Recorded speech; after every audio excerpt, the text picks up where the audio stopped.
So for those online, we're just rebooting the system and it takes a couple minutes. So in the meantime, Councillor Carlson, can you hear us? Yes, loud and clear. I need to turn down my speakers now. Thank you, David. Don't turn it down too low. So Thank you for that. for what it's worth, we're not sure why it happened, but it did happen. We did test the system before we start the meeting. We rebooted everything before we started the meeting, and that was really good at that time, but something happened. So we thank you for bearing with us. It's your magnetic personality, Mr. Sarsfield.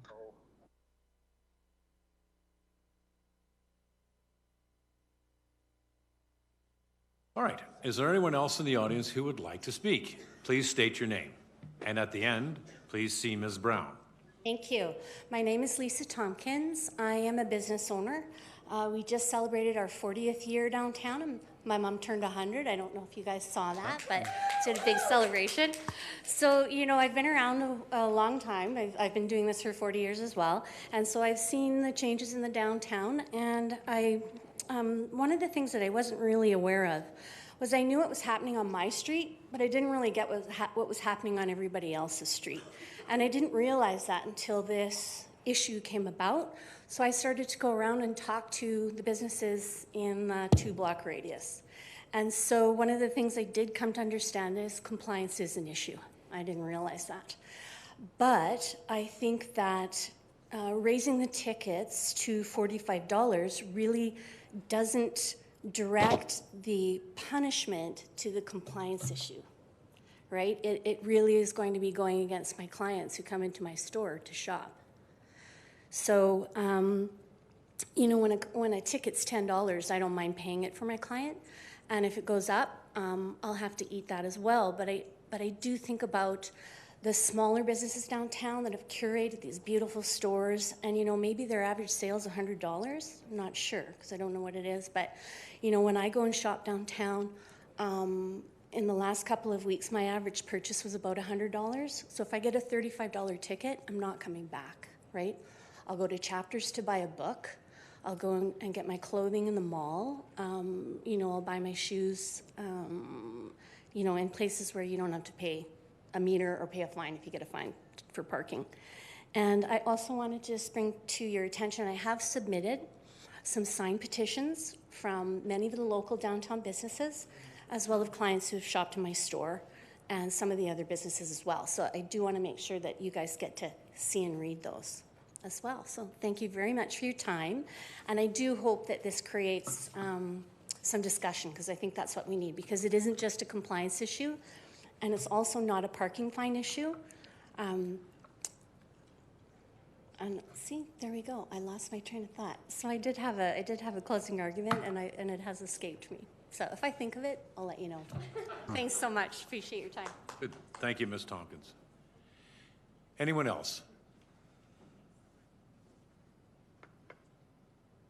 Yes, sir. Please state your name. Hi, Simon Atkinson. Thank you, Deputy Mayor and council members. I've owned and operated my business in downtown Lethbridge for 21 years. Along with my fellow colleagues downtown here, we've presented a lot of problems with the technology issues with the meters. You know, obviously these fines, from my point of view, with patient base coming into our practice, is they're outraged with the amount of money that this is going up by. It's created an anxiety in my particular practice. Patients are sitting in chair getting an eye exam, contact lenses fitted, whatever, which are very time-consuming procedures. You're sitting in front of a $20,000 machine, and they suddenly can't just get up and look at their phone to see if they've got 1 minute left on the meter. And by George, they're going to get a ticket. So, and again, that time space where they've got to wait for the meter to run out before they go and plug it again causes some undue stress. I saw a blog 2 weeks ago, same thing on the parking issue, and then some of the problems with the homelessness downtown. 90% of the respondents said they wouldn't even bother to come downtown. A, because of the parking, B, because of the opioid crisis, and a multitude of other issues. I think there's a whole conversation that we need to have here. Certain things have to be solved before increasing the parking rates by 3 times the amount. I realize we're growing metropolitan center and we're trying to be comparable to other places, but I truly feel that Lethbridge, our core, being downtown for the length that I have, along again with my fellow business owners, is not even comparable to the Hat and Red Deer and some of the other places. And if we're trying to compare it to Calgary, Edmonton, Vancouver, of large metropolitan size, 1.3 to 2 million people, is not comparable. So I think we need to reevaluate this. I think it's going to be detrimental for the business owners. We've been struggling since the start of this COVID onset. I know I've gone through a whole multitude of things with layoffs and blah, blah, blah, blah, blah. But my clients, for one, will come typically have 9 o'clock appointments. They sit in their car and they're fearful to even get out and plug the meter because they're going to be accosted. Well, you don't have that problem usually at the mall. So I think there's a thing with security, and then again, something to reevaluate the fees before taxing the business owners to death. Thank you for your time. Thank you. And would you please check with Ms. Brown? Thank you. Got it. Anyone else?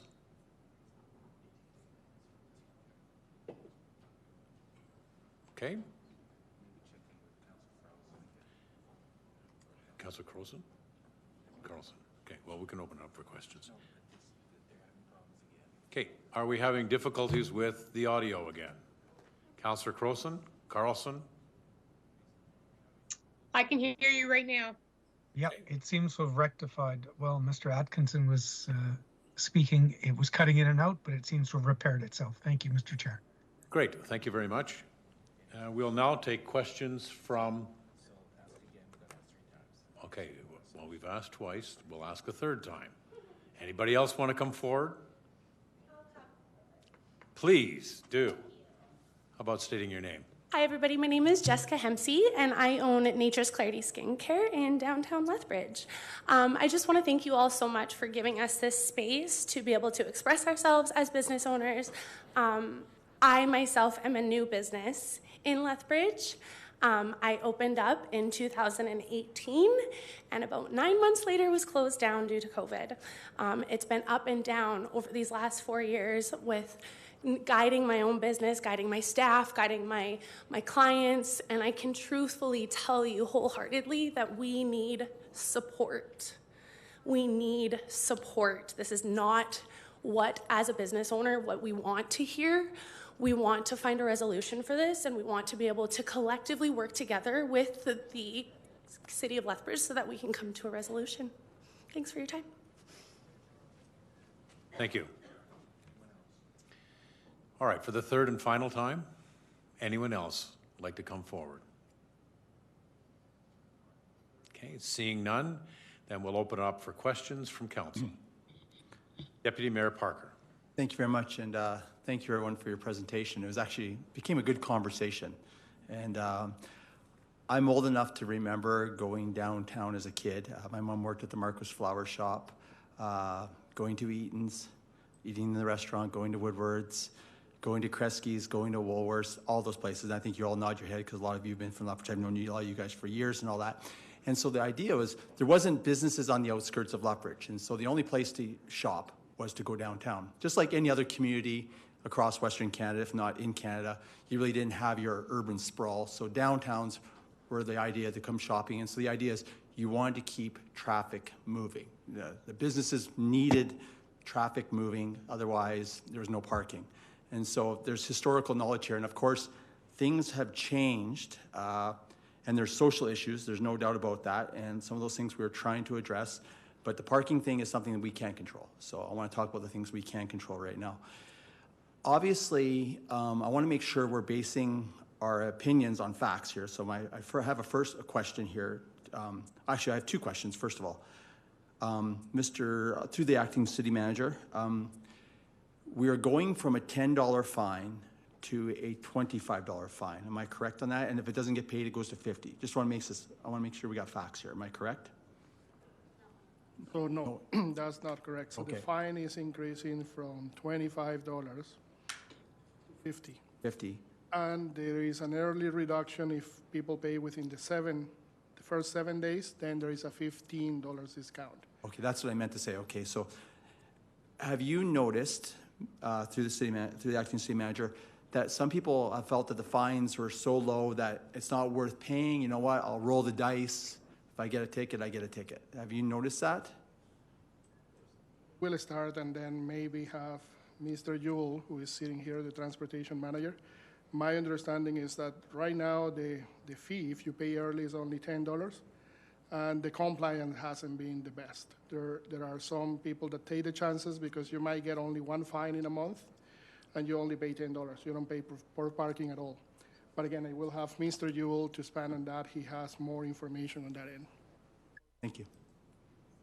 Yes, thank you, Mr. Sanchez, for the question. The compliance, we've checked it in the last several weeks. It's about 80% of the people that are parking downtown in general are paying for parking. Therefore, about 20% of the people are not paying for parking, and those are the people that are risking a fine. We have enforcement people that may or may not be fining them, depending on what their circulation, how many times they get through, but it's about a 20% non-compliant rate, and I'm pretty sure that's a typical. And back to what Mr. Sanchez was talking about, I think it was 2012, we had reduced that early fine from $19 to $15, and that's the last time we adjusted parking, anything to do with parking fines. The actual parking, $25 came in 1990. No, we won't. We'll ask those questions. This isn't a matter of debating. Or you want to do it. Thank you, Mr. Joe. I'll ask. My follow-up question to that is, there's a lot of people who say this is a cash cow. Are we pretty much neutral on regards to enforcement and money that's brought in? Or is there a massive surplus? Is there a surplus as of now? I will start and maybe again defer that to Mr. Matthews in terms of how the funding flows through.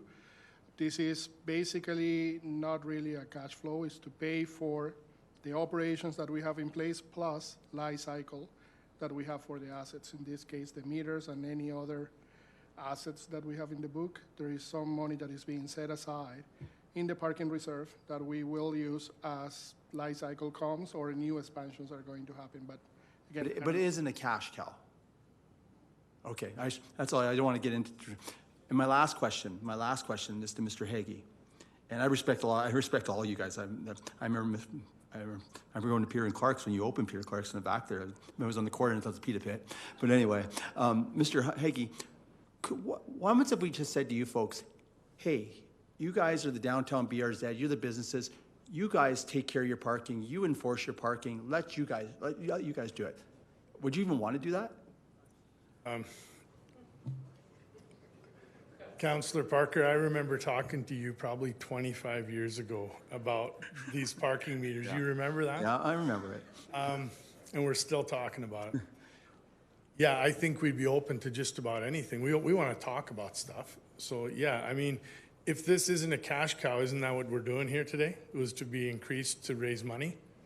So I think it's wrong to say that it's not a cash cow if it's the whole point of raising these fines was to increase funds for the city, which is a big assumption actually, because you're assuming that you're going to write the same amount of tickets to get that money. Maybe you'll write less tickets because people aren't coming downtown. I want to make sure I stay. I want to keep you on question here.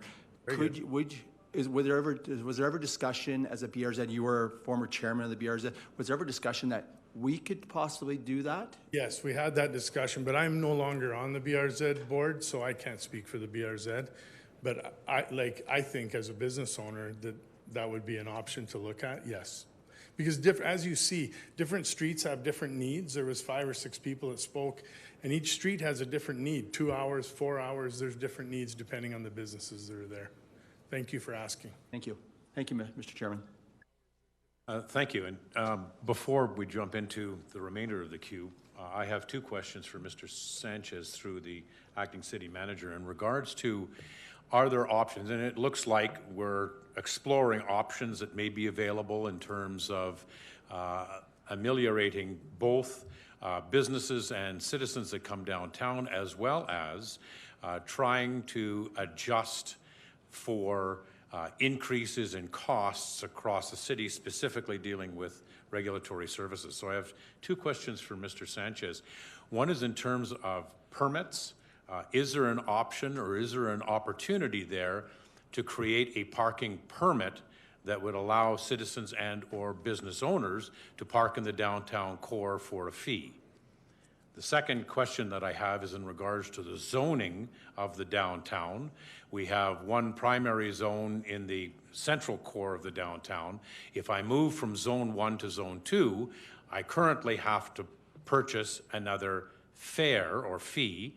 Is there an opportunity there for me to buy, for the sake of argument, 2 hours worth of parking and move either multiple zones or within one larger zone? I'll let you answer the questions. Yeah, thanks.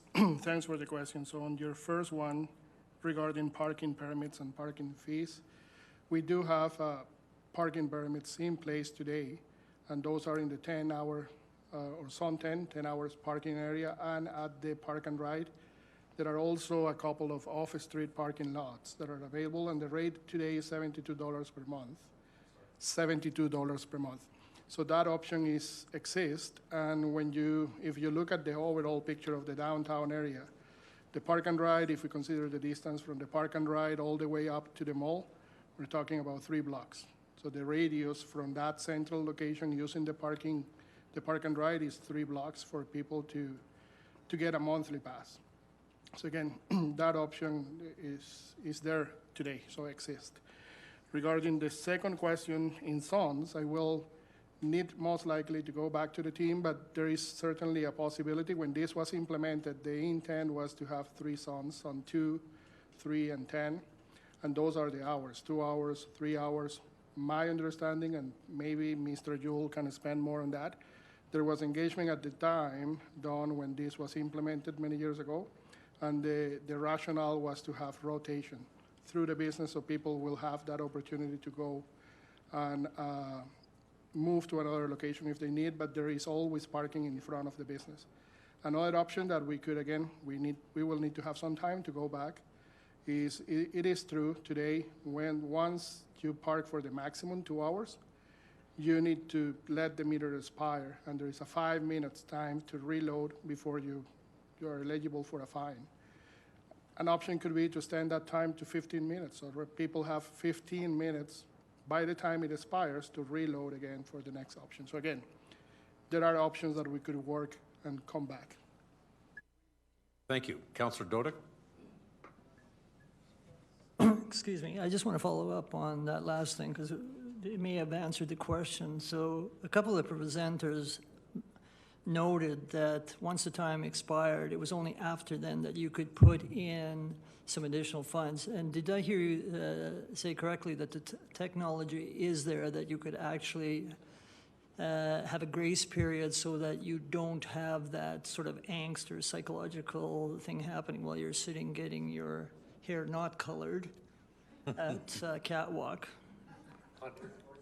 Yes, that's correct. When I heard that comment, we actually talked within the team here, and the answer was, at the time, it was decided a 5 minutes extension that people can have to reload the meter, but the technology is there that we could move that to 15 minutes or whatever time will work to allow people to go back and reload it. Okay, my next question is to Mr. Jewell. Mr. Jewell, you said there was 80% compliance, 20% not paying. Would it be more accurate, or would it be accurate to say that it's quite possible that that 20% non-compliance might be those who got caught in the window where they didn't get the grace period or had no grace period? So not paying doesn't necessarily mean that there was an intention not to pay, but rather may not have had the opportunity to pay before the parking meter guy went by, or gal. The simple answer is absolutely. It doesn't tell us if they intended to pay or not pay, or if it had expired by 15 minutes, or if they had plugged it at all. Really what that was a car recording the number of cars on the block, and then the number of cars that had not paid on that block. I did want to mention as well, Anyone that believes, whether it's 15 minutes or they tried and they are frustrated with the machines didn't work, we have a very forgiving rescinding policy where all they have to do is bring it into our park and ride, and we'll listen to their facts as long as they've paid for parking. And if it's missed by 15 minutes, we would likely be rescinding it. So really, we're talking about increasing the fine high enough to improve the compliance that people are, rather than not paying for parking, then they're paying for parking and they're being compliant. And then it goes to the parking reserve versus a parking fine. Yeah, but using that argument, then, okay, if you got 80% compliance right now, and let's say for the sake of argument that of that 20%, 15% were people that wanted to pay but weren't afforded the opportunity to pay, then hypothetically, you might have had 95% compliance and didn't actually need to increase the fines to the level that they're being increased now. As a hypothetical, is that not correct? Hypothetically, yes, but right now we've been talking downtown only, 2,000 parking spots in the downtown that are the on-street, about 500 that are the 10-hour meters. Outside of the downtown, we have another 2,300 RPP parking stalls that you need to have compliance. They're the ones that are 1 or 2 or 3 hour time zones. We have the Lethbridge Hospital that is a time zone parking, and it's terrible compliance. We haven't checked the compliance, 20% versus 40% there. And so there's poor compliance outside of the city of Lethbridge, outside of the downtown as well, within the city. That's probably one of the reasons the University of Lethbridge and Lethbridge College chose to increase their parking fines in 2019 to $50, the same $50 and $15 discount. Excuse me, my final question is to Mr. Sarsfield, the clerk. People sometimes get confused, and when I say people, I mean even myself, that we're here as a economic special purpose committee, and we have a resolution, or had a resolution on there that's saying that, or at least the resolution is requesting that the matter be referred back to council for second and third reading of the bylaw, okay? So what happens today under two scenarios? Let's say the majority of this committee says, no, we're not going to refer it, or with a recommendation that second and third reading be held at the City Council meeting for next week. What happens? So we start off with a resolution just to start off with, because it's easier to have something to critique as opposed to start with something from scratch. So the draft resolution is prepared based on knowing nothing on what the discussion or debate will end up. There are different scenarios that could arise from today. One is that everyone thinks parking fines is wonderful, and I'm just saying, and council, the economic committee could recommend that consideration be given to second and third reading. Council ultimately is the authority. They can decide to give second reading or not. The other possibility might be that council does not think changing the fines is wonderful, and they could say not provide a recommendation on the increase in fines. So it would still go to council with the recommendation to not increase the fines, and on the council agenda it will be consideration for second reading. That would still go forward, and council may choose at that time to defeat that motion. Okay, so the reality is that whether you have the majority of the Economic Standing Policy Committee today, whether they say, yes, send this to council, or no, don't send it to council, it will still appear on the council list, and council at that time will vote yes or no. So it's not binding on council if members of the Economic Standing Policy Committee, for example, well, let's use me, for example, that would vote against sending it to City Council. even if a majority of us were to say that, it would still go to council, and it would have to be defeated at the second reading to actually defeat the increase in the parking fine. The only reason why I shouldn't say the only reason, the major reason it says Standing Policy Committee is to allow the public to speak, to provide input on the potential change to the bylaw, and that's what we recommend, is it come to the Standing Policy Committee before consideration of second and third reading. The reason I was making that point was for the members of council to know, or members of the public to know, that today, whether this resolution is passed or not passed doesn't mean that the second reading of the bylaw will pass when it comes to council. I know that sounds a bit confusing, but that's just the way it works. So a final decision is not made today. It will be made at council next week. Thank you. Thank you. Councillor Crowson? Thank you. My first question is to administration. I'm hearing a lot of concerns about employee parking. How often do we review the zones? How certain are we that those zones are working today as they did when we first put them in?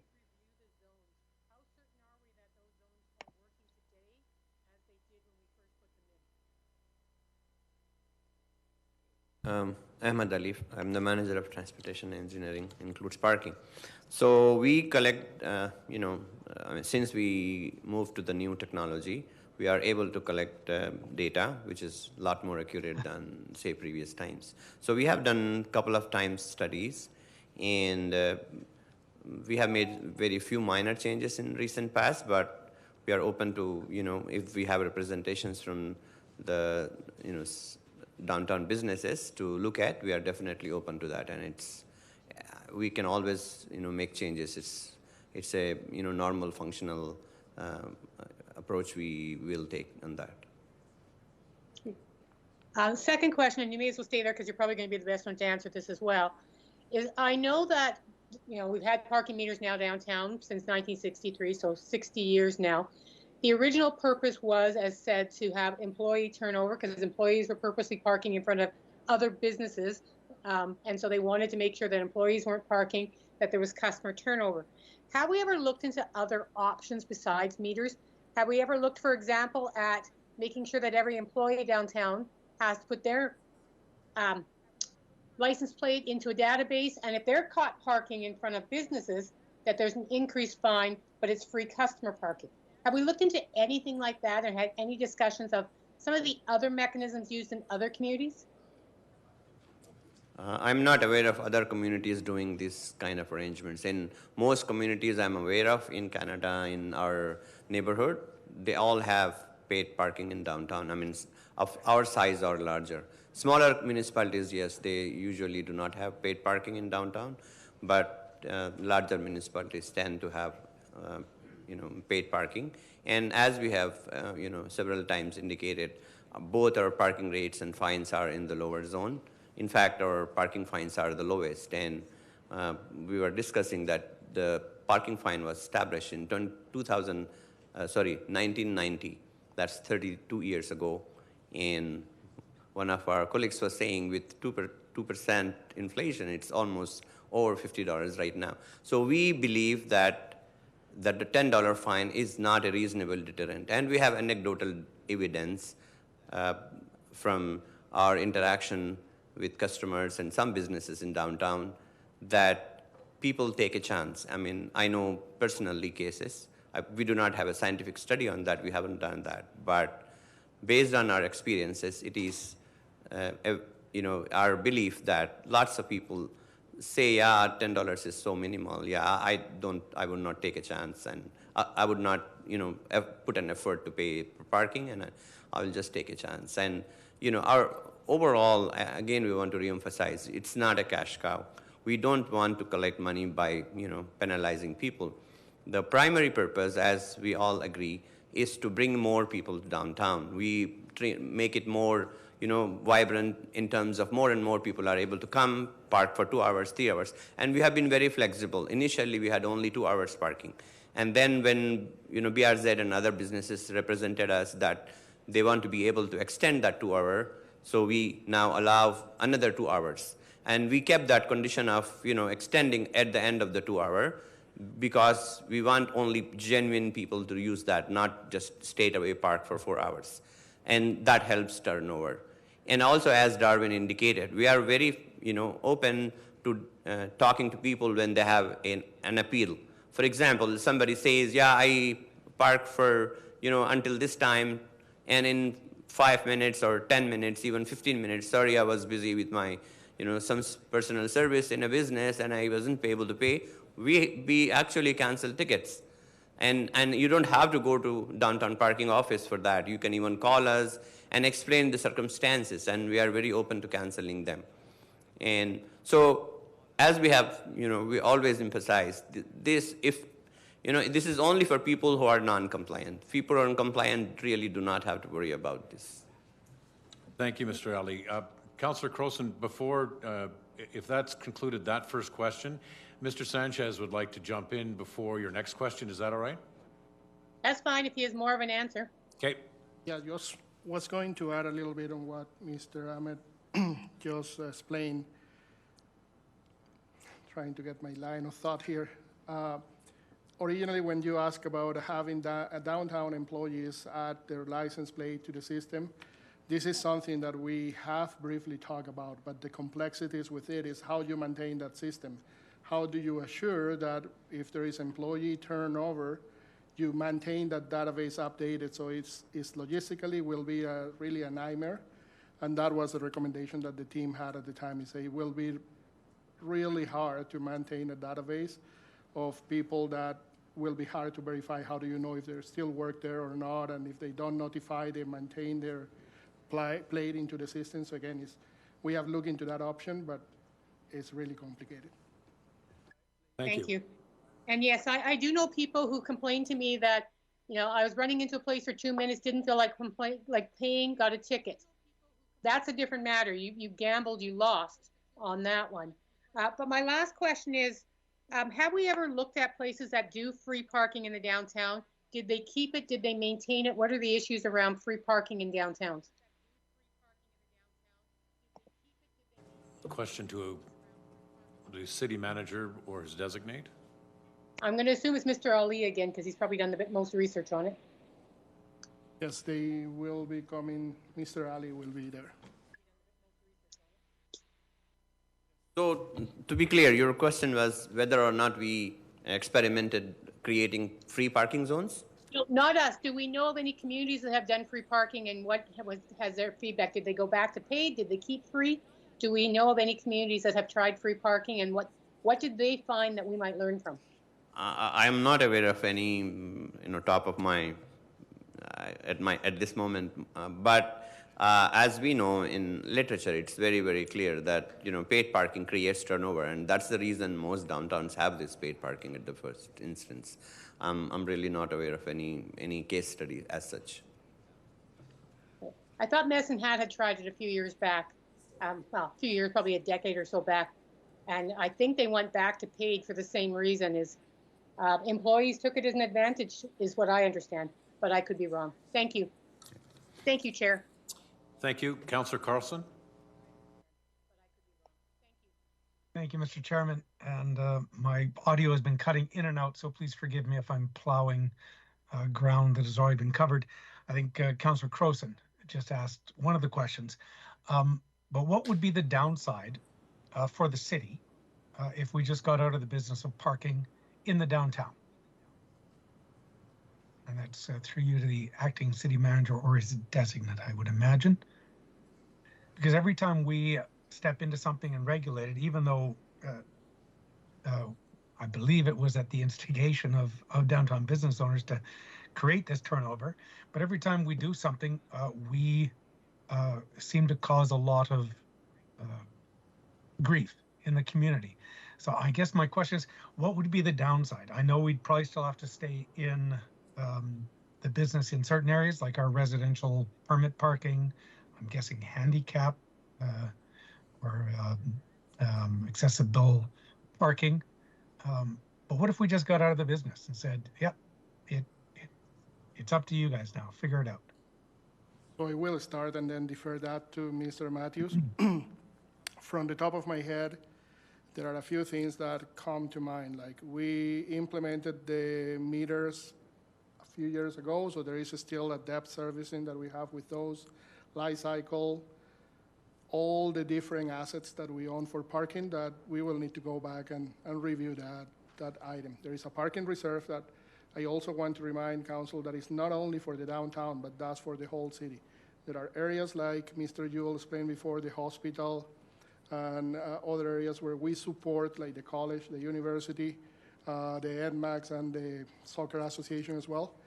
There are assets there that are back-ended by this reserve. There might be an implication if you decide to go out, but it's totally doable. It all depends on what council willingness is and the direction from council, and I will have Mr. Matthews talk about the reserve and the finance consequences.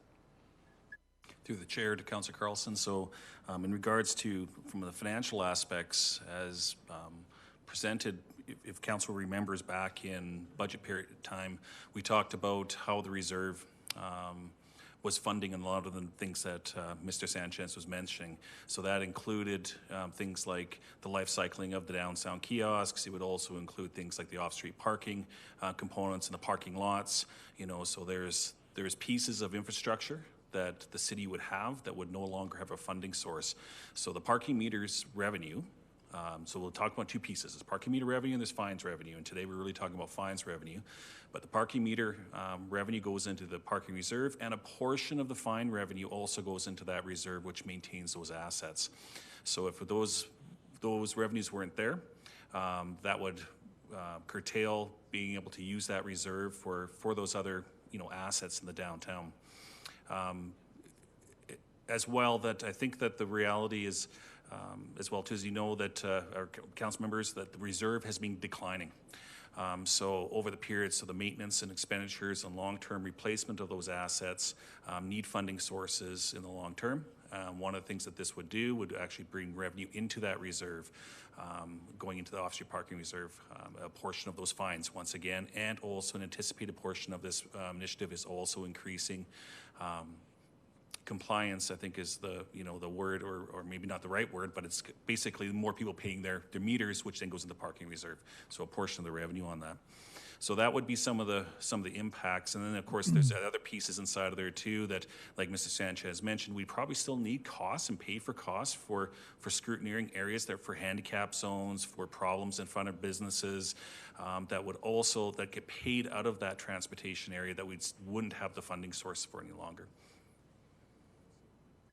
Thank you. Just for clarity there, Mr. Matthews, if I can, the parking meter revenue funds are off-street parking. Is that what I heard you say? Yeah, that is correct, Councillor Carlson. So inside of the parking reserve, the actual meter money that goes into those into the meters or kiosks downtown, that all goes to the off-street parking reserve. From there, it funds the operations that run it. On top of that, there's a portion of the fine revenue that goes into that parking reserve as well. The other portion goes into the MRSR. So there has been historically a piece of that funding that's gone in on it, just once again because the reserve is having difficulties. And so that funding was a number of years back when they raised the rates. I believe it was in 2012. If memory serves, $4 of that money went into that reserve per ticket to help it. The same is going with this initiative, where that portion is also going into the actual parking reserve to help us restore that reserve back to where it needs to. One thing for council to, so we are expected by with this going in, we have, if this goes through, we'd have sufficient funding inside of there for maintenance of those assets that I mentioned. It's increasing to get to that level, but it would just be enough to cover that for some of those assets that are looking at in the 2030s to be replaced. If without it, we will not have those funds. Thank you. Thank you. But I guess if we're not going to keep utilizing the equipment, we don't have to maintain it, and hopefully we can sell it. Just a thought. Final question I've got two questions, but I'll ask one and then hop out. This was part of a budget initiative. if I believe it was yourself, Mr. Chairman, who brought this forward and it was implemented in our budget, will we have to amend the budget if this fails? Through the chair to Councillor Carlson, yes, we would have to amend the budget for the transfer that's going to the parking reserves. So, so that would both be amending the allocation of revenue into the MRSR and off-street parking reserve for that component of the, the relative pieces of the 250,000 per year. Thank you. And I'll jump out, Mr. Chairman, and hop back in. Thank you. Thank you. Acting Mayor Schmidt-Rempel. Thank you very much, and thank you very much to everybody that came to speak today. Ms. Amies, I have some questions for you, please.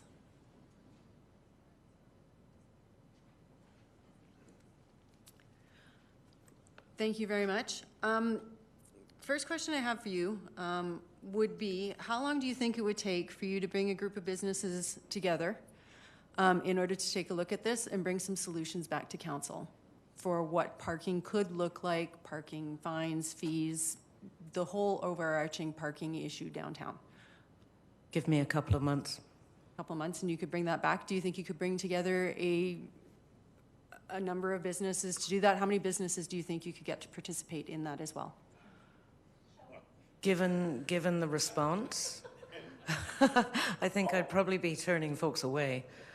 But you think you could get a critical mass of businesses together and have something back to us to present to council, 3-4 different options within about 2 months? Yep. I think we could use a number of different methods of engagement, certainly. And yeah, I think that's not a bad idea, given especially the amount of traction that we're sort of seeing on this issue right now. So it's top of mind for a lot of people. Okay. Thank you very much. I might have more, but thank you very much for that right now. Mr. Matthews, back to you then. What would the consequences of putting this off for, say, 2 to 3 months be? What would our revenue loss be on that? And what would the consequences be for that MSR and budget transfer? About how much would that be? Through the chair to Councillor Schmidt-Rempel, in regards to the actual revenue component, it would be, for the first number of months, so 3 months would be around $62,000 in revenue component that would be missing between going to the MRSR. Okay, and do you think there would be a possibility for us to make that up elsewhere? Or what would our unintended consequence of that be then? It's just more, the unintended consequence right now, I guess, on that would be the long-term on the reserve. So it's just, here again, that funding is going into the reserve to look after those very assets and the parking lots and those ancillary pieces. So it's more the long-term pieces of funding. I guess, and to Mr. Sanchez on this one then, is it possible to increase those 2 hours to 3 hours for parking downtown? So we could go back and look into the zones, and maybe, it was a question that was asked before, only have one zone in downtown to 3 hours. What is in place today was based on the consultation that happened many, many years ago, and that was the recommendation 2 and 3 hours and 10 hours. We could go back and maybe say, you know what, we're gonna have one zone. That's gonna be a zone 3, and it's 3 hours for people to stay in those spots. And again, another option is to do this as a pilot and see what is the consequence of doing that. Is there not enough turnover from people going? Because now people have the option to stay there for 6 hours. You will be able to pay for 3 and then top up for another 3. So basically, it's the whole day. So we're more than open to go back and look at the options and do this for a year and see how it goes. The one other question I have for you, Mr. Sanchez, how do people live downtown Park? How do we maintain that? Sorry, can you repeat that again? So we've got a number of people who live downtown. I used to live downtown. When I lived downtown, I got issued a parking pass, and my parking was free. How do we do that for our residents currently living downtown? We'll start and then maybe have either Mr. Jewell or Mr. Burke to explain that. There are, as I mentioned before, monthly passes that are available for those residents that either live in downtown or they work and they want to have a monthly pass. Those are on the Zone 10 or at the park and ride. And we also have 2 additional lots, off-street lots, that offer that $72 per month rate to park in downtown. So they can use that if they don't have any other option to park. Okay, so currently they pay $72 to park downtown as they live downtown? I will have Mr. Jewell probably explain that further. I was going to say, Mr. Sanchez was perfectly right with the 72-hour or a long-term permit, but we don't, I was going to remind everybody, we don't enforce weekends for either 2-hour, 3-hour, or 10 hours. So if you're a resident downtown, it's free to park on the weekends.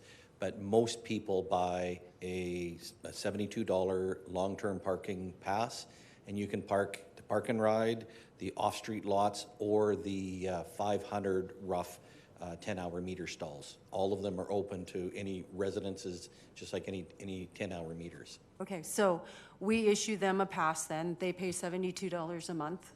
And how do we maintain understanding whether those people are actually living downtown or not? I don't believe it matters if they live downtown or not. Anybody can buy for $72 a 10-hour pass. And they can park in any of those areas? Any of the 10-hour meter zones, the park and ride, or the off-street lots, yes. Okay, thank you. Okay, Deputy Mayor Parker. Thank you very much, and thank you, Mr. Jewell and your team, for answering our questions. We greatly appreciate it. My question is, it goes back to Councillor Cross asked the question, or I don't know if it was Councillor Carlson, in regards to what the consequence of the free parking would be. Technically, we do give free parking in December. Am I correct on that? Well, but we used to do it. We used to do it. And Miss Amies, maybe you could come forward here. When they did do it, was there a huge, like, oh boy, we shouldn't have done this. We can't find a parking space anywhere. What was the feedback then? Just to clarify, the BRZ has in the past hosted free parking on Fridays in the first 3 Fridays of December. That does cost the BRZ because the city charges us for that. When we are able to host those kinds of events, people are thrilled, and certainly we see a great deal more traffic in the downtown when there is a free parking. But it isn't oversubscribed where people go, I have nowhere to park, this is a gong show, like, what? You're not getting that kind of pushback, are you, when it does? Not pushback, no, just gratitude that there's free parking on those days. We did not do it this December because our budget couldn't manage it. Yeah. And my second question, through the acting city manager, Mr. Sanchez. Mr. Sanchez, this is kind of a philosophical question. Do we base our parking decisions based on the premise of generating revenue, or do we base our premise on what is best for the consumer and the business owner? Because taking out revenue aside, and taking out, if money wasn't the issue and all that, is there a better way of doing it? If you didn't look at the revenue, if you didn't look at is there a better way of doing it?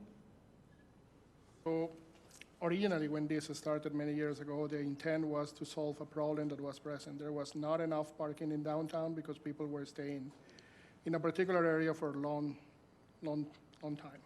So this came into place in order to help with those ideas. And of course, when you implement a parking program, there are equipment and staff that you will need to do.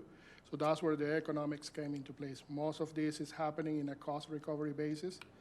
And there is always opportunity to look and engage, and that's what I said before. We could look at different options, wait for ideas that might come up, and maybe change the zones to only one zone, or change whatever works best for the downtown. Another comment that I want to make too is that when we talk about fines, the downtown is only one area, but we are also considering the whole city. So there is an option to maybe do something different only for downtown, and then have something, a different schedule for fines, or a different option for other areas of the city where there is not the need to have the high rotation or different aspects that we can consider. I like what I'm hearing. I like what I'm hearing. What I'm hearing is there's an opportunity to work with our partners in the downtown to find a solution, and I like hearing that. And do you need a directional resolution to do that? Would that help you if we gave that kind of direction, or would it just happen? you're probably going to need a resolution, and not thing at is- this table, but at a council table. But I like what I'm hearing. Thank you very much. Or we could do it here, obviously, from what I've heard from the Deputy City Clerk. Councillor Carlson. Thank you, Mr. Chair. Through you to the acting city manager or designate. Something Councillor Crowson and I were just chatting offline about. Have we ever experimented with a new tax category, parking lots, for some of the larger big box stores to sort of create a more fair playing field, increase taxes on those large parking lots? Has anything like that ever been proposed, or does that exist in any other community? Just a matter of order, Councillor Carlson. The focus is on parking fines here, not on taxation of parking lots. So I'm wondering if we could rejig that question to perhaps bring it back into trying to stream. cover the hole in the budget, but it was one of the comments I heard from some of the presenters is that the challenge is parking is free outside of the downtown, and so I was trying to look at a way to level the playing field. But if the chair rules it out of order, I will withdraw the question. Thank you. Any other questions? He's frozen. Councillor Crowson, can you hear us? I can, yes. There you go. You're next in the queue. Go ahead. Perfect, thank you. So, yes, while this is on parking fines, obviously the public has a much larger concern, right? They want us to talk about parking more in general. And I think that's where Councillor Carlson was coming from, is why do we only charge parking downtown? Can we do something else? But focusing on the kiosks, and I know this is one of the questions I've been asked by several people. Can we simply go back to the old technology of meters? Do they exist anymore, or is that something that is just technologically not available?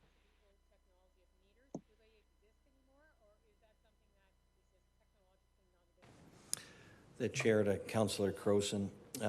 It is possible. It's basically it's rolling the clock back to prior to 2017 when we had a bunch of meters and they were a bunch of enforcement officers that were chalking tires and ticketing. Much slower, much more cumbersome, much less efficient.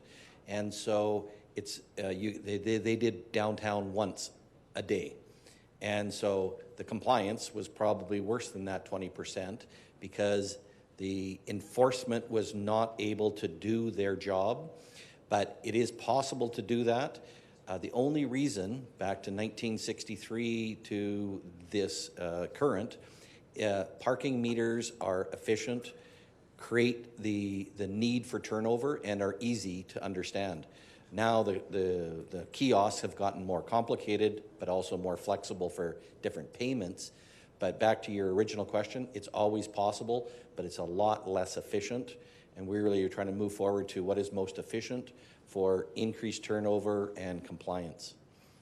Back to not just around the downtown, outside of the downtown, that's exactly how we do it in the hospital area or these residential parking permit zones. They're chalked or the vehicle is recording and they're 1 or 2 hour zones. So it's the old slow method, but there's no paid parking outside that downtown. There is a bit of paid parking just in the peripheral of the downtown, 3rd Avenue, just beyond, and we can at any given time expand upon that. So it's not just the downtown BRZ has to be paid parking. We can expand on that, even the hospital area. So we can expand that paid parking if people are thinking, oh, it's not fair that it's paid parking somewhere else, and that's something we can do. It's just it cause and effect. It pushes people into residential areas as well. I want to add a little bit something to what Mr. Jewell mentioned. Yes, the technology still exists, it's possible, but there are some cost implications that we will need to go back and review for the retrofit. I'm thinking on sidewalks will need to be repaired and broken to install the new ones. There is cost. And the other item to this is one of the reasons to have the meters that we have today is trying to be more efficient. And when I say that, the budget, having more staff doing chalk and marks, it actually was depleting that reserve and it's causing more, the cost is higher than now having technology in place, no different than with other assets that we have, where we can have less staff and reduce the total operating cost. Okay. So looking at the technology we have, why can't we use debit cards on them? Why can't we have a lower minimum on the credit card? Those are some of the main complaints we're getting from people that, you know, if you don't have a credit card, you don't have a cell phone, you're not carrying cash, payment options are limited. So why not debit? Why not lower on the credit card? So I will start on Darwin and can expand that as well. I believe the minimum in the credit card is associated with the fee that we get charged. But again, Mr. Jewell will have all the answers in terms of the capabilities. Really, anything is possible relative to a credit card. Really, what we're trying to do is recover the charge that the city is going to see. So if somebody's putting in too small, I believe that's that minimum $1.80 or whatever that number is, minimum card. And that's also why we have a minimum 4-hour long-term parking rate of $1.80 or a 4-hour. You're also other forms of payment, they are possible. A debit card is possible. Philip Berg, our parking coordinator, told us it's very expensive, but we are investigating alternate forms of payment. If you remember 2017, we couldn't even, you just had to plug coins in. That was the old-fashioned way. Now you can use a parking card, you can use a credit card, you can use the parking app and top it up. So we've got a lot more flexible, and I think we're even going to continue to be more flexible relative to other forms of payment, but we have to, there's a cause and effect. We don't want to make it too expensive and have a minimum parking charge if it's a debit necessarily, for example. But it's a good question. Alternate forms of payment are definitely available beyond what we have now. Okay, so we're investigating into those. Thank you. Thank you, Chair. Thank you. Seeing no further questions in the queue, we are now into debate, and that will be led by Councillor Palladino. Thank you, Mr. Chairman. We've debated it pretty good, actually. When this first came up, I was of the opinion it was the fees that were being raised. Then I quickly learned that it was the fines that we were talking about. But in any event, it has raised a lot of discussion, particularly from the downtown community, obviously, both businesses and shoppers. And that's a good thing, as Mr. Heggie mentioned. That's why we're here today, to listen first and then bring this to council and make a decision at that point. Much of the concern revolves around the notion that this proposed increase might scare away business from the downtown, an area that has been under various pressures throughout the years, or the last few years. No doubt there's truth to the parking roulette game that a lot of people are playing, where they don't plug the meter, whether they're intimidated by the kiosk or they just don't want to pay, and they take off and they take a chance. Hope that the bylaw enforcement guy's on a different time zone. Others are objecting to the drastic jump from $25 to $50. So I also sensed a willingness from some of the people here that they're willing to talk that number down a bit. I'm hoping we can come to some sort of middle ground here.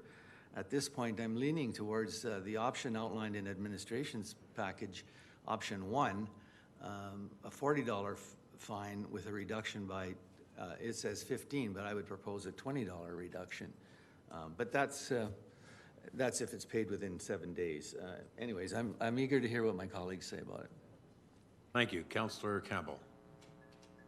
Thank you, Mr. Chair. I'm just, it's, you know, the 60-year discussion about parking, it just continues here, but it's been great to see this discussion and to see these people who are business owners in the trenches that are right there, and I really appreciated everything that they have elucidated to us and the problems that exist downtown.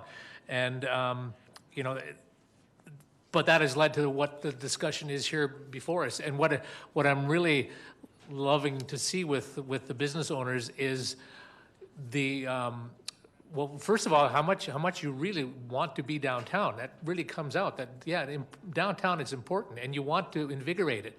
And we've got issues, but you still want to be there. And, you know, you're here to give your concerns about the increase in the fines, but you also have suggestions. And I just think that's what it's all about. It's about the collaboration that we're going to have between what you have in your mind and what administration can do. So I really appreciate, you know, Sarah Amies and Hunter Hagee and Lisa Tompkins and all the others who have brought forward their discussions and have lived the, you know, you live the life downtown. So I really appreciate it, and I know that we can come up to a real compromise here.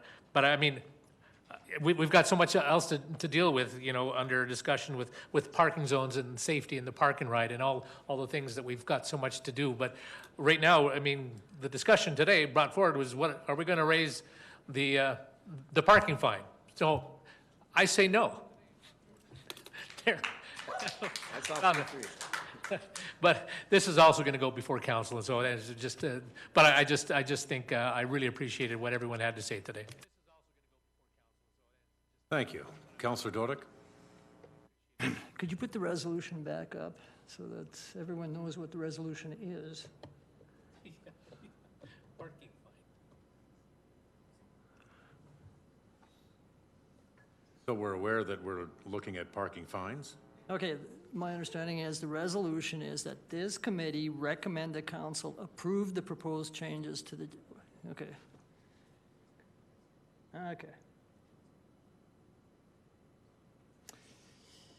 Because council will be dealing with the second and third reading irrespective of what happens, or second reading irrespective of what happens today, my debate will be more fulsome in next Tuesday. So just to sort of telegraph where I'm thinking is that I do appreciate the difference between parking fees and parking fines, and I understand the angst about fines, and I really did, I understand the psychological barriers with respect to, you know, plugging the meter, then thinking about it, as you got to wait till the end of the meter before you can plug it in again. So it's more than just raising a parking fines to me. So as I said, I would be telegraphing the way I would be voting on Tuesday. So with this resolution, I'll be voting against it. So I'm going to recommend that it doesn't even go before council, and it will go before council. When it comes time for second reading, I will debate it fulsomely then and be voting against it unless something drastically changed, which I don't anticipate. Thank you. Thank you for telegraphing your intent. Deputy Mayor Parker. Thank you very much. And first of all, thank you once again for the presentation. Ms. Amies, Mr. Hagee, Ms. Tompkins. You guys always do a very good job on not only being an advocate for your business, but more importantly, the downtown. So it's greatly appreciated. Everyone around this table always tries to make the best decisions based on the information we have present, always trying to do the best for our community. And I think you guys all agree on that. And sometimes we don't always make the best decisions, or sometimes people in the community don't always have the facts. So I'm glad we could have this discussion based on the facts, because nothing's worse when you base your opinions on misinformation. So I'm glad we could have the facts. And I want to thank our administration for bringing the facts forward, not only today, but in the weeks leading up to this. And I want to thank you for that. There is a consequence to either saying no or yes to this, and because it was a decision made during budget deliberations. So there is a cost, and I want to thank Mr. Matthews for explaining that cost. I'm not going to support this for the reason being is I think there's a better way of going about this, and I'm glad we had the conversation, because I think status quo isn't a good option either right now either, if we just keep it the way it is. I think the downtown is not what it was in 1962 or 1963, and so or 1990 or 95 or even 3 years ago. And there's a lot of social issues that are facing, a lot of headwinds in our community, in our downtown, that are out of the hands of this council. And we've done numerous things, and we continue to do numerous things to address those, not only downtown issues, but issues that many other communities are facing in this community. And I don't rehash that right now, but let's talk about parking. I do have a subsequent resolution if this does get defeated, and that I'll bring forward, and hopefully if it is passed, it will go to council. But I want to say that this is going to take the downtown BRZ working with our administration and your members to find a solution, but a solution that could also be measured, but also, if need be, adjusted if it's not working right. I don't think we, in the dogma of it's going to be like this for the next 5 or 6 years. If it's not working good the next year or 2 years, the solution that does come forward, we have to have this willingness to adjust and have this conversation once again. So for that reason, I won't be supporting the recommendation of raising the fees. Councillor Crowson?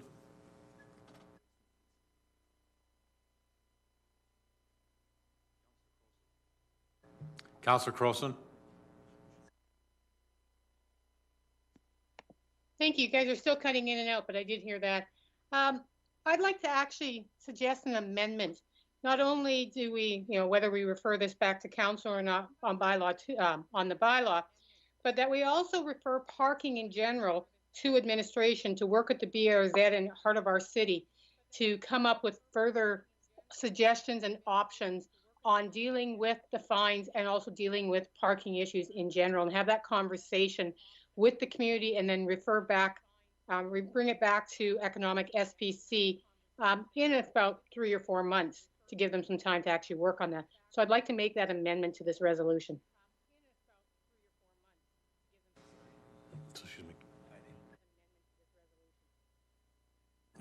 So Councillor Crowson, what amendment specifically would you like to make to this motion?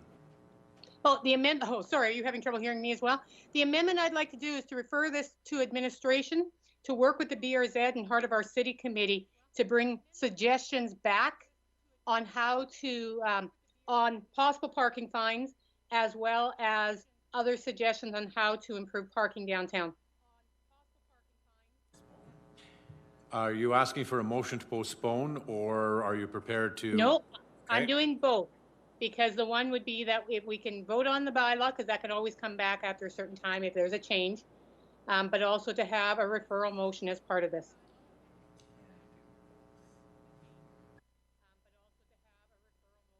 Because I'm getting the feeling that we will be not voting on going ahead with second reading at council, so that we can have a 2-part motion here. Yes, go ahead.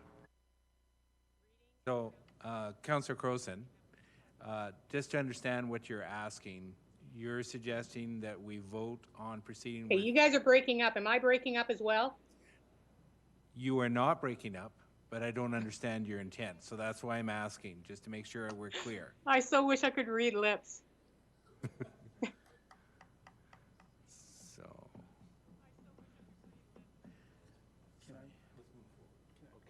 So, Can I maybe make a recommendation to, is that maybe I'll ask the question to the chairperson then, because I had a similar idea, was similar to Councillor Schmidt-Rempel, is if we defeat this, can members of council bring a subsequent resolution directional at the next city council meeting, giving direction if defeated? And that's what I would recommend.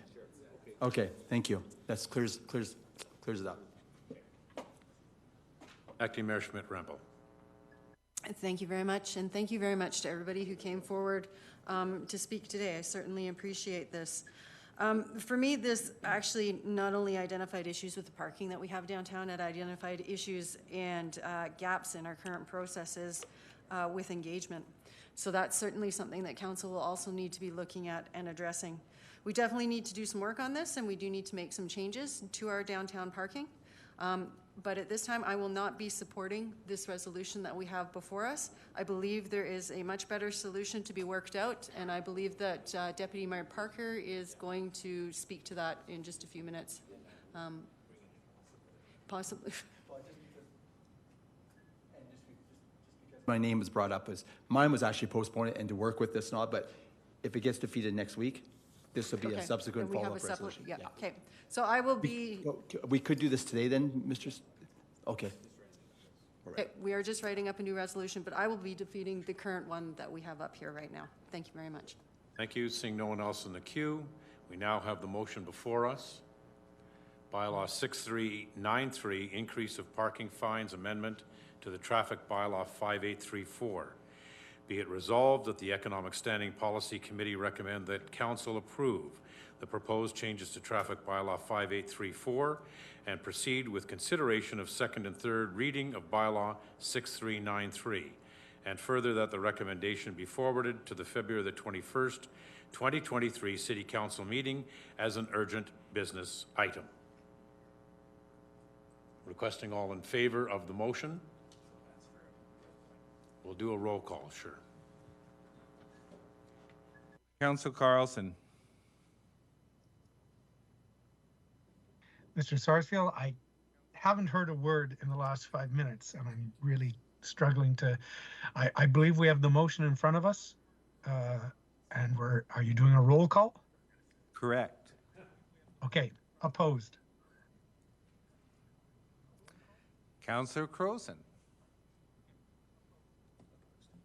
Opposed. Councillor Dodick. Opposed. Councillor Middleton Hope. Opposed. Councillor Palladino. I'm opposed. Acting Mayor Schmidt-Rempo. Opposed. Deputy Mayor Parker. Opposed. Mayor, Councillor Campbell. It's opposed. So the motion is defeated.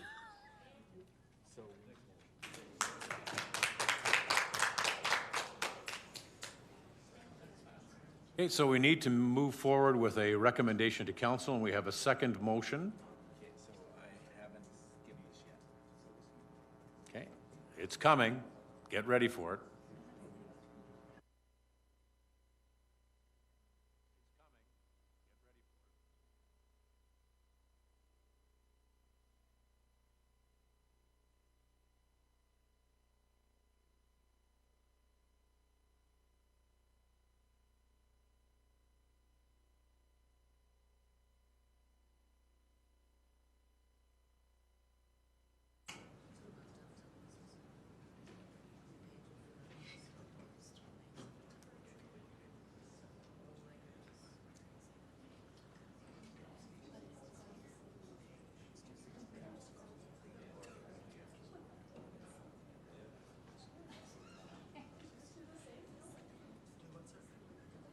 Just to explain the delay, Mr. Sarsfield is putting together the next motion.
To Janessa.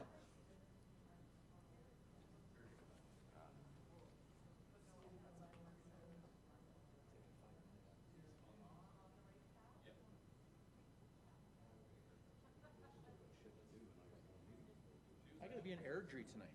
Well, just to get a trailer. Yeah, I know. Okay, well, that's. That's all right. But my son has Babington. Which you don't have any approval from council? To leave? No, to have an outside business interest. He can. Jen has, Mark, I think, no, Mark has greedogrammers. Oh, do you still do greedogrammers?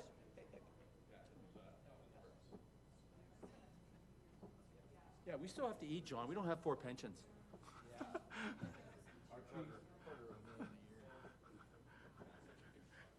Hey, what was I gonna ask you guys? Was that ransom thing?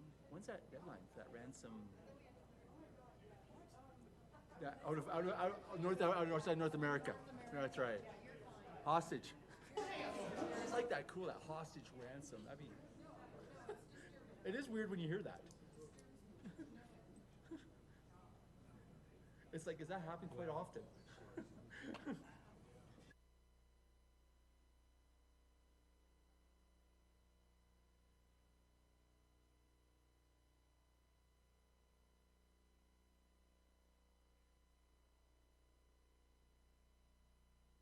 Councillor Crowson, can you hear us? Councillor Carlson. Yes, now I can. Yeah. Can you see the motion on the screen? Part of it. I can't read the whole thing. It's too big for the screen. It's too what? So we'll just send it to you. Okay, we'll send it to you by email. How's that? Perfect. Belinda, Yes. if you click Janessa's name and say pin, that's what I had to do. Now I can read it all.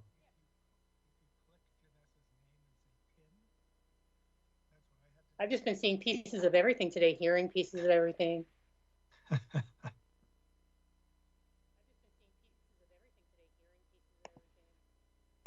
Mr. Chairman, Yes, Councillor Carlson. thank you. Just while you're wordsmithing, I'm getting the sense that there's a strong possibility that the bylaw will not pass second reading. Do we need some perhaps further instructions to administration to prepare a budget amendment? Not at this point. I'm informed, and I think you've read the new motion. Yes. Okay, that kind of captures the discussion that we had today. Okay. I just thought Mr. Matthews said we would have to amend the budget. Mr. Matthews left a long time ago. Now we can do whatever we want. Thank you. All right, any questions or comments in regards to the motion that's before us before I read it? Jesus.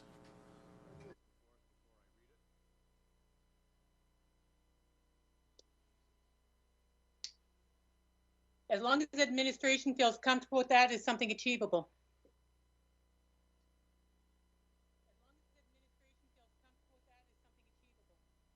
All right, so we have a motion before us that the Economic Standing Policy Committee recommend that City Council direct administration to work with the downtown business improvement area and the heart of our city committee in their engagement with their members, presenting options on parking, and further that the results of their engagement be forwarded to the Economic Standing Policy Committee by the end of Q3. Mr. Sanchez has a comment. Yes, I would like to add there at the end of Q3 of 2023. Well done. You could have done it without that. At the end of Q3 of 2023.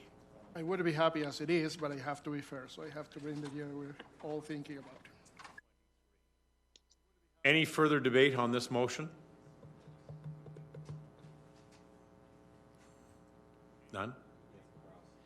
Oh, no, I don't have them on here. I'm sorry. Councillor, nope. Councillor Carlson, I'm sorry. You've used up your allotment of questions, I think, today. Excellent. Did you have anything further to add? No, my hand has been up for about an hour and I just took it down. Sorry, Mr. Chairman. Thank you. No further debate? Any further debate? All right, let's get voting. All in favor of this motion, please raise your hands. Councillor Carlson and Crowson, we can't see you, so could you please indicate? How do you know? In favor. There we go. Thank you. Unanimous.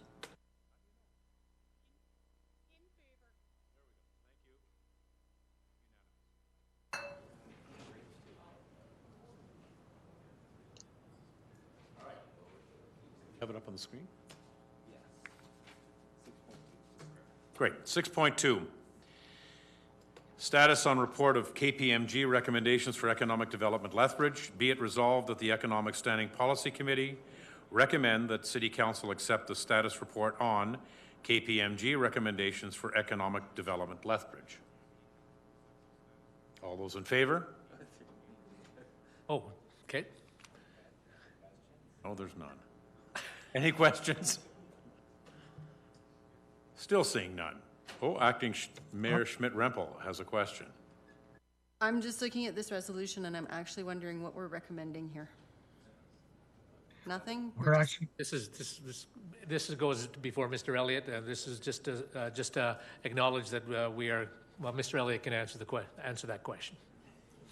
Because it's just a update on what we had last time, pretty much. no. Through the chair, if I may, just to summarize for economic SPC members, this dates back to council in January, where the request was made to take a little bit more time to review the KPMG recommendations that were recommended through the EDL exercise and ensure that there was time for consideration of those questions. Come back to the economic SPC meeting in February to have those questions addressed or at least tabled, and from there decide what to do. My recommendation, if I may be so bold at this point, is we could certainly take time that is required to answer any questions, and I would respectfully suggest that at this point in time that this information just be received. The expectation is that we will continue to be working with Economic Development Lethbridge, Tourism Lethbridge, and other stakeholders to come back to council, probably through an economic SPC meeting, to present a more comprehensive plan and any recommended changes to any of those organizations as we move forward with those relationships. So just to follow up on this specifically deals with economic development Lethbridge. Why would we be bringing up Tourism Lethbridge or other groups within the KPMG review of economic development Lethbridge?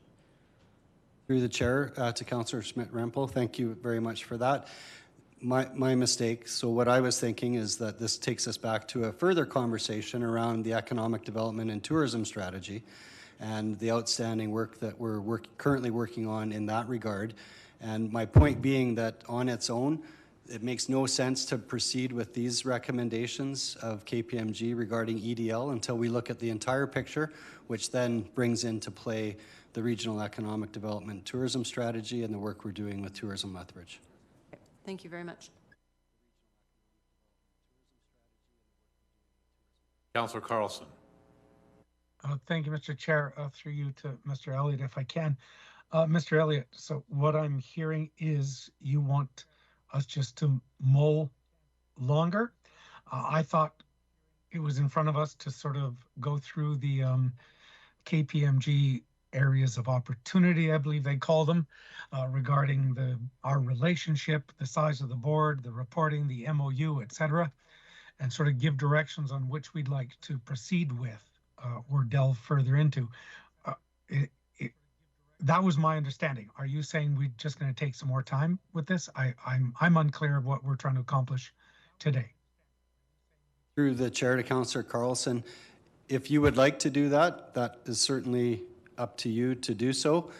My concern, being quite frank, is that you're going to ask me for what my recommendations are and at some point, and I don't have recommendations on which of these KPMG recommendations may be appropriate until we have all the pieces of the puzzle ready to put together for you.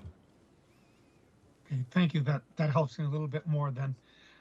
So then I'm prepared to support just receiving this information and giving it a bit more time. So thank you. Thank you, Councillor Campbell. I appreciate that. All right, we'll call a question. All in favor?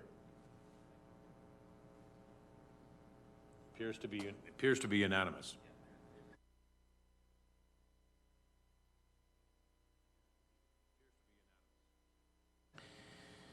And another motion before us, tax auction reserve bids. Be it resolved that the Economic Standing Policy Committee recommends that City Council set the reserve bids for each parcel of land and designated manufactured home offered for sale at the public tax auction, as provided in Attachment 2 on Thursday, April 6, 2023 at 11 a.m. in the Culver City Room at City Hall. And further, that the recommendation be forwarded to the February 21, 2023 City Council meeting as an urgent business matter. Do we need to debate that? Are there any questions? None in the queue? Councillor Crowson has her hand up, Mr. Chair.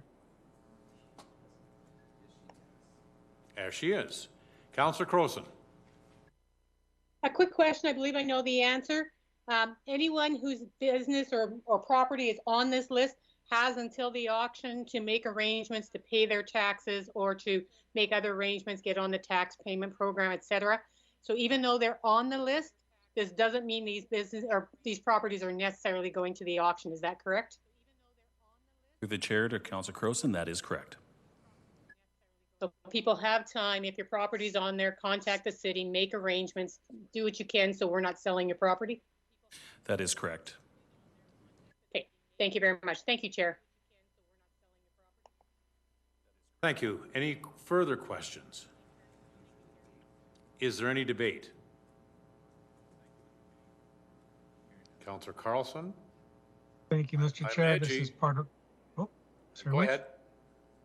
This is part of our requirements under the MGA to recover outstanding property taxes on these properties. As Councillor Crowson said, folks impacted by this do have time to clear up with our tax department. We recommend they do so, but we are required to set the reserve bids as close to the actual values as possible. So I just ask for my colleagues' support.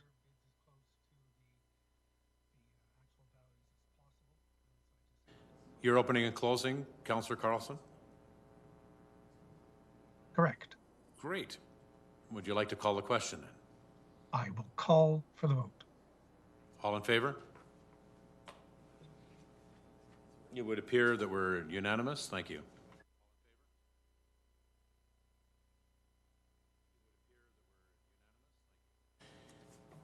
Next motion.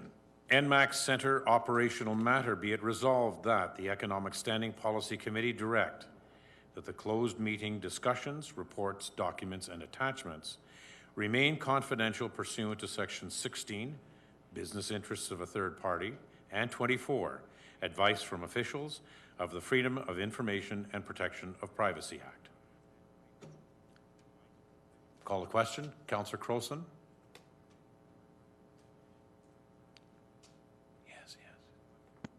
Call the question. There we are. Call the question. All in favor?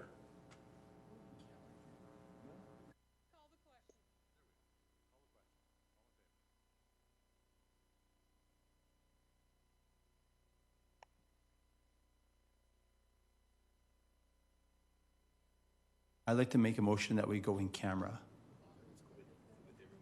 Yeah, well, yeah, whoever was here, yeah, for sure. So, you'd like to close the loop on an issue? Yes, please. All right. Motion to go in camera? Come on. Get your hand up. Yes, motion to go in camera. Add something to the agenda, or is this something already on the agenda? From the agenda. Okay. Okay, so we'll have to come back to the closed motion. Yeah. It's on the agenda. Mr. Sarsfield said not necessarily. Okay. All right, so, yes, the recommendation is to go in closed, so we need a vote to go in closed? So I call the question. All right, call the question then. All in favor? Thank you. We're now in closed.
As we do that, did anybody celebrate Flag Day?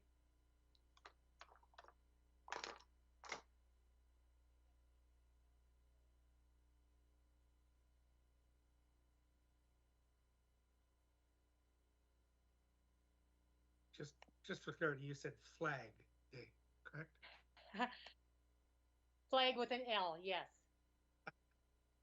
Yep. Then I did not. What kind of Canadian are you? I didn't either, so don't worry. We're All right, supposed so- to now be outraged at everything. Okay, we have now live mics, and we have a motion before us. From the closed meeting, the NMAX Center operational matter, be it resolved that the Economic Standing Policy Committee receive the closed presentation as information, and further be it resolved that the Economic Standing Policy Committee direct that the closed meeting discussions, reports, documents, and attachments remain confidential pursuant to Section 16, business interests of a third party, and 24, advice from officials of the Freedom of Information and Protection of Privacy Act. Councillor Crowson. I'll call the question. Thank you. All in favor? Any opposed? None opposed? Motion carries.